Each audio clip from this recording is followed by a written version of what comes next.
एक छोटूसा गुराखी असतो, त्याचं नाव असतं वैशा. आणि त्याच्या घरी गाई आणि बैल असतात. रोज तो गाई गुरं ओढायला शेतामध्ये जात असतो रानात. एका दिवशी काय होते, दिवसभर गुरं चारते वैशा. आणि दिवस माळवला की सगळे गुरं लाईन मध्ये आणते आणि घराच्या वाटेला लावते. पण एक वासरू काय येतच नव्हतं शेतातून. तो राहिले ते गुरु गुरु गुरु गुरु गवत खायला. वैशा म्हणते, वासरा वासरा चल घरी, उशीर झाला आता, अंधार पडल्यानं घराची वाट दिसणार नाही. काय म्हणते वासरू, म्हणते नाही मला नाही यायचं, जा तू, मला आणखी गवत खायचंय म्हणते. आणि कुरू कुरू कुरू कुरू गवत खात राहते.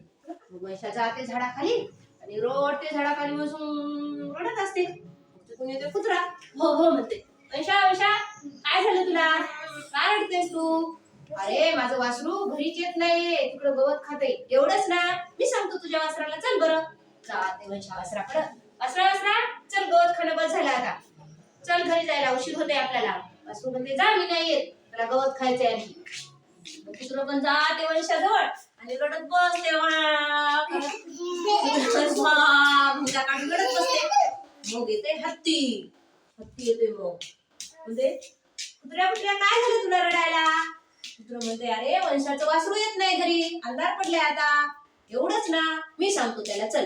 म्हणून मग हत्ती जाते असा आणि म्हणते, वासरा वासरा चल घरी, अंधार पडलाय खूप. वासरू म्हणते, जा मी नाही येत, मला आणखी गवत खायचंय, मी नाही येणार घरी, जा म्हणते. हत्ती पण येते.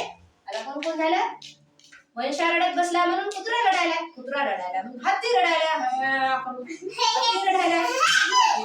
मग येते घोडा, टप टप टप टप टांगा टाकीत घोडा येते. घोडा कसं म्हणते माहिती का, टप टप टांगा टाकीत घोडा येते. अरे काय झालं तुला रडायला? हत्तीला म्हणते, अरे कुत्रा रडतं, वंशा रडतोय म्हणून कुत्रा रडतोय, कुत्रा रडतोय म्हणून मी रडायलो, आणि वंशाचं वासरू घरी येतच नाही. ती जाते वासराकडं, वासरा वासरा चल घरी, अंधार पडलाय, चल घरी. वासरू म्हणते, जा मी नाही येत, मला चारा खायचंय म्हणते. जाते हत्ती आणि हत्ती रडत बसते, उंटही रडत बसते. मग येते गांधील माशी,